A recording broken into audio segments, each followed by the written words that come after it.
నమస్తే, welcome to Disha TV. దేశ రాజకీయాల్లో ఇప్పుడు ఒకటే చర్చ, ఒకే దేశం ఒకే ఎన్నిక. ఈ నినాదం ఇప్పుడు కేవలం ఢిల్లీ వర్గాలకే పరిమితం కాలేదు, గల్లీ వరకు పాకింది. ముఖ్యంగా తెలంగాణ రాజకీయాల్లో జమిలి చిచ్చు రేపుతుంది. అసలు 2028లో జరగాల్సిన తెలంగాణ అసెంబ్లీ ఎన్నికలు 2029కి పోస్ట్ పోన్ అవుతాయా? ముఖ్యమంత్రి రేవంత్ రెడ్డి పదే పదే చేస్తున్న వ్యాఖ్యల వెనుక ఉన్న ఆంతర్యం ఏమిటి? జనాభా గణన, నియోజకవర్గాల పునర్విభజనతో ముడిపడి ఉన్న ఈ చిక్కుముడిని ఈ ప్రత్యేక కథనంలో విశ్లేషించే ప్రయత్నం చేద్దాం.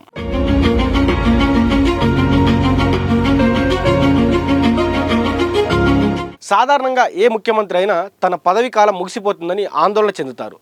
కానీ తెలంగాణ సీఎం రేవంత్ రెడ్డి మాత్రం జమిలీ పరిణామాలను తనకు అనుకూలంగా మార్చుకునేలా భిన్నంగా ఆలోచిస్తున్నారు. 2028 డిసెంబర్లో ముగియాల్సిన అసెంబ్లీ గడువును 2029 మే వరకు పొడిగించే అవకాశం ఉందని ఆయన బహిరంగంగానే ధీమా వ్యక్తం చేస్తున్నారు. ఒకవేళ దేశవ్యాప్తంగా జమిలీ ఎన్నికలు అమలైతే లోక్సభతో పాటు తెలంగాణ అసెంబ్లీకి కూడా ఒకేసారి ఎన్నికలు జరుగుతాయి. దీనివల్ల రేవంత్ సర్కార్కు మరో 6 నెలల అదనపు పాలన సమయం లభిస్తుందని, ఇది ప్రభుత్వ పథకాలను ప్రజల్లోకి బలంగా తీసుకువెళ్ళడానికి ఒక గొప్ప వ్యూహాత్మక అవకాశమని ఆయన భావిస్తున్నారు.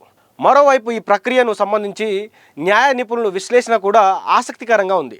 రాజ్యాంగం ప్రకారం ఒక అసెంబ్లీ గడువు ముగియడానికి 6 నెలల ముందు లేదా గడువు ముగిసిన 6 నెలల తర్వాత ఎన్నికలు నిర్వహించే వెసులుబాటు కేంద్ర ఎన్నికల సంఘానికి ఉంటుంది. దీనికోసం ప్రత్యేకంగా ఎలాంటి రాజ్యాంగ సవరణలు అవసరం లేదని, సిఈసి తలుచుకుంటే తెలంగాణలో 2029 ఏప్రిల్లో లేదా మే నెలలో లోక్సభతో కలిపి ఎన్నికలు నిర్వహించడం సాధ్యమేనని నిపుణులు స్పష్టం చేస్తున్నారు. ఈ వెసులుబాటును సీఎం రేవంత్ రెడ్డి పదే పదే ప్రస్తావిస్తూ అదనపు సమయం దొరుకుతుందన్న విశ్వాసంతో ముందుకు సాగుతున్నారు. అయితే కేంద్ర ప్రభుత్వం జనగణన విషయంలో చాలా వ్యూహాత్మకంగా అడుగులు వేస్తుంది. 2027 మార్చి 1వ తేదీన ప్రాతిపదికన తీసుకొని ఏదైతే జనాభా లెక్కలు సేకరించాలని నిర్ణయించింది. రాజ్యాంగ నిబంధనల ప్రకారం 2026 తర్వాత జరిగే మొదటి జనాభా గణన ఆధారంగానే దేశవ్యాప్తంగా నియోజకవర్గాల పునర్విభజన చేపట్టాల్సిన అవసరం ఉంటుంది. ఈ నేపథ్యంలో 2027లో జనాభా లెక్కలు పూర్తి చేయడం ద్వారా నియోజకవర్గాల సరిహద్దులను మార్చడానికి మరియు స్థానాల సంఖ్యను పెంచడానికి కేంద్రానికి చట్టబద్ధమైన మార్గం సుగమవుతుంది. ఆన్లైన్ పద్ధతిలో ఈ గణన జరుగుతుందన్న కేవలం 6 నెలల్లో తుది గణాంకాలు వచ్చే అవకాశం ఉందని, తద్వారా 2028 నాటికే పునర్విభజన కమిషన్ తన విధులను పూర్తి చేసేలా కేంద్రం మాస్టర్ ప్లాన్ సిద్ధం చేసింది. మరోవైపు చట్టసభల్లో మహిళలకు 33% రిజర్వేషన్లు కల్పించే చారిత్రాత్మక బిల్లు అమలు కూడా ఈ జనాభా లెక్కలతోనే ముడిపడి ఉంది. 2026 తర్వాత జరిగే జనగణన ప్రక్రియ ముగిసిన వెంటనే మహిళా రిజర్వేషన్లు అమలు చేయాలని చట్టంలో స్పష్టంగా పేర్కొన్నారు. అంటే 2027 జనాభా లెక్కలు, 2028 పునర్విభజన ప్రక్రియలు పూర్తయితే 2029లో జరిగే జమిలీ ఎన్నికల సమయానికి పెరిగిన నియోజకవర్గాలతో పాటు మహిళలకు కేటాయించిన రిజర్వేషన్లు కూడా అమల్లోకి వస్తాయి. ఈ వ్యూహం ద్వారా అటు నియోజకవర్గాల పునర్విభజనను, ఇటు మహిళల బిల్లును ఒకేసారి అమలు చేస్తూ 2029 ఎన్నికలకు ఒక సరికొత్త రాజకీయ అధ్యాయంగా మార్చాలని కేంద్రం భావిస్తుంది. అయితే దీని ద్వారా తెలంగాణలో సమీకరణలు ఎట్లా మారబోతా ఉన్నాయి, సీట్ల పెంపు ఏ విధంగా జరగబోతుందో ఒకసారి చూసే ప్రయత్నం చేద్దాం. నియోజకవర్గాల పునర్విభజన ప్రక్రియ పూర్తయితే తెలంగాణ రాజకీయ ముఖచిత్రం సమూలంగా మారిపోతుంది. ముఖ్యంగా రాష్ట్రంలో లోక్సభ మరియు అసెంబ్లీ స్థానాల సంఖ్య గణనీయంగా పెరగనుంది. ప్రస్తుతం ఉన్న 17 లోక్సభ స్థానాలు జనాభా ప్రాతిపదికన 23 నుంచి 27 వరకు పెరిగే అవకాశం ఉండగా, దానికి అనుగుణంగా అసెంబ్లీ స్థానాలు కూడా భారీగా పెరగనున్నాయి. గతంలో విభజన చట్టం ప్రకారం 153 సీట్ల ప్రాతిపదన ఉన్నప్పటికీ కొత్త లెక్కల ప్రకారం ఆ సంఖ్య 161 లేదా 175 లేదా ఏకంగా 189 కూడా చేరే అవకాశం ఉందని నిపుణులు విశ్లేషిస్తున్నారు. ఈ క్రమంలోనే మహిళా రిజర్వేషన్ బిల్లు అమల్లోకి వస్తే పెరిగిన సీట్లలో 33% అంటే సుమారు 50 నుంచి 60 మంది మహిళా ఎమ్మెల్యేలు వచ్చే అసెంబ్లీలో అడుగు పెట్టబోతున్నారు. ఇది రాష్ట్ర చరిత్రలోనే ఒక చారిత్రాత్మక మార్పుగా నిలవడమే కాకుండా 2029 ఎన్నికలు నాటికి సరికొత్త రాజకీయ సమీకరణాలకు దారితీయనుంది.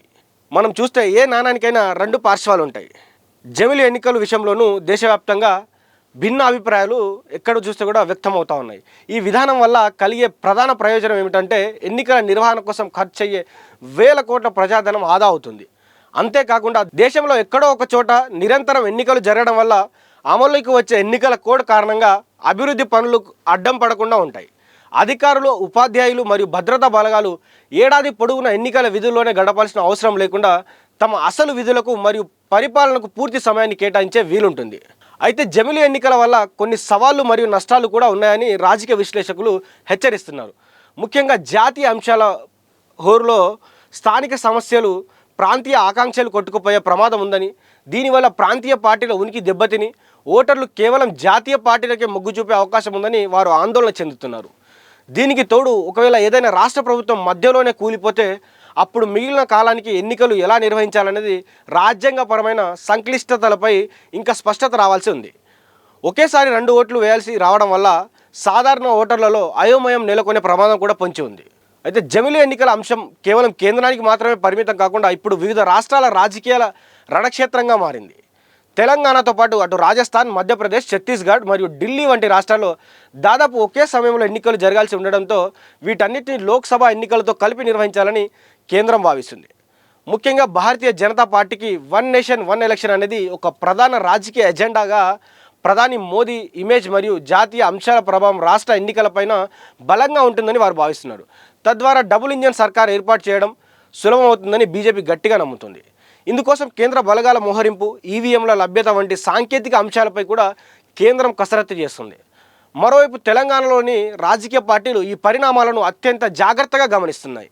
ముఖ్యమంత్రి రేవంత్ రెడ్డి నాయకత్వంలోని కాంగ్రెస్ ప్రభుత్వం జమిలీ ఎన్నికల వల్ల లభించే అదనపు 6 నెలల కాలాన్ని ఒక అవకాశంగా మలుచుకోవాలని చూస్తుంది. అభివృద్ధి పనులను పూర్తి చేయడానికి, సంక్షేమ పథకాలను ప్రజల్లోకి బలంగా తీసుకువెళ్ళడానికి ఈ సమయం కలిసి వస్తుందని రేవంత్ రెడ్డి వ్యూహాత్మకంగా అడుగులు వేస్తున్నారు. అటు ప్రధాన ప్రతిపక్షం బీఆర్ఎస్ సైతం ఈ మార్పులను తక్కువ అంచనా వేయడం లేదు. ఒకేసారి ఎన్నికలు వస్తే ఎదురయ్యే సవాళ్లను ఎదుర్కోవడానికి జాతీయ పార్టీల హోరులో ప్రాంతీయ అస్తిత్వాన్ని కాపాడుకోవడానికి తమ క్యాడర్ను ఇప్పటి నుంచే సమాయత్తం చేస్తుంది. మొత్తానికి జమిలీ ఎన్నికల ప్రాతిపదన తెలంగాణ రాజకీయాల్లో కొత్త వేడిని రగిల్చింది. నిజంగానే 2029లో జమిలీ ఎన్నికలు కనుక వాస్తవ రూపం దాల్చితే అది భారత ప్రజాస్వామ్య చరిత్రలోనే అతిపెద్దగా మలుపుగా నిలుస్తుంది. ముఖ్యంగా తెలంగాణ వంటి రాష్ట్రాల్లో అదనపు నియోజకవర్గాల ఏర్పాటు, చట్టసభల్లో మహిళా రిజర్వేషన్ల అమలు మరియు ఎమ్మెల్యేల సంఖ్య భారీగా పెరగడం వంటి అంశాలు రాష్ట్ర రాజకీయాలను ఊహించని విధంగా రసవత్తరంగా మార్చనున్నాయి. అధికార కాంగ్రెస్ తన పట్టును నిలుపుకోవాలని, ప్రతిపక్షాలు జమిలీ వేవ్ను తట్టుకొని నిలబడాలని చూస్తున్న తరుణంలో కేంద్రం వేస్తున్న ఈ అడుగులు రాజ్యాంగబద్ధంగా ఎన్ని సవాళ్లను దాటుకొని ముందుకు సాగుతాయన్నది ఇప్పుడు యావత్ భారతదేశం గమనిస్తుంది. ఒకసారి ఇదంతా కంప్లీట్ చేసే ముందు ఒకే దేశం ఒకే ఎన్నిక అనే ఈ బృహత్తరమైన ప్రక్రియపై మీ అభిప్రాయం ఏంటి? జమిలీ ఎన్నికలు వస్తే మన రాష్ట్రానికి నిజంగా మేలు జరుగుతుందా, లేక ప్రాంతీయ సమస్యలు పక్కదారి పట్టే ప్రమాదం ఉందా? నియోజకవర్గాల పునర్విభజన ద్వారా పెరగబోయే సీట్లు సామాన్యుడికి ఏ మేరకు ప్రయోజనం చేకూరుస్తాయి? మీ విలువైన అభిప్రాయాలను కామెంట్ రూపంలో తెలపండి. కానీ నిజంగా జమిలీ ఎన్నికలు వస్తే అసలు రాష్ట్రాల రాజకీయాలు ఏ విధంగా మారిపోతాయని కూడా చూడాల్సిన అవసరం ఉంది. అటు కేంద్ర ప్రభుత్వం ఎంత మేరకు పట్టు సాధిస్తుంది, అదేవిధంగా ప్రతిపక్ష పార్టీలు అయినటువంటి అంటే దేశంలో ప్రతిపక్ష పార్టీ అయినటువంటి కాంగ్రెస్ పార్టీ కావచ్చు, రాష్ట్రంలో ప్రతిపక్ష పార్టీ అయినటువంటి బీఆర్ఎస్ పార్టీ కావచ్చు, ఏ విధంగా ఈ జమిలీ ఎన్నికలను యూజ్ చేసుకుంటాయో, అదేవిధంగా అసలు ఎంత మేరకు సీట్లు పెరుగుతాయి, ఎంత మేరకు మహిళా బిల్లు పాస్ అవుతుంది, ఆ పాస్ అయినటువంటి బిల్లు అమల్లోకి ఎప్పుడు వస్తుంది, అదేవిధంగా ఇవన్నీ చూసుకున్నట్లయితే రాష్ట్ర రాజకీయాలు కావచ్చు, దేశ రాజకీయాలు కావచ్చు 2029 నాటికి మారబోతున్నాయని చెప్పుకోవచ్చు. మరి రేవంత్ రెడ్డి పదే పదే ఈ అంశాన్ని లేవనెత్తి ఇంకో 6 నెలల అదనపు సమయం నాకు దొరుకుతుంది, 10 ఏళ్ళు సీఎంగా ఉండడానికి నాకు అన్ని అర్హతలు ఉన్నాయని కూడా పదే పదే చెప్పి కూడా తను జమిలీ ఎన్నికలపై చాలా రసవత్తంగా మాట్లాడి దానిపైన ఒక చర్చ రగల్చే ప్రయత్నం అయితే చేస్తూ ఉన్నాడు. మరి వేచి చూడాలి. అసలు ఈ జమిలీ ఎన్నికల వల్ల ఎవరికి లాభం జరుగుతుందో, నష్టం జరుగుతుందో కూడా మీరు కూడా కామెంట్ రూపంలో తెలపండి. చూస్తూనే ఉండండి దిశ టీవీ.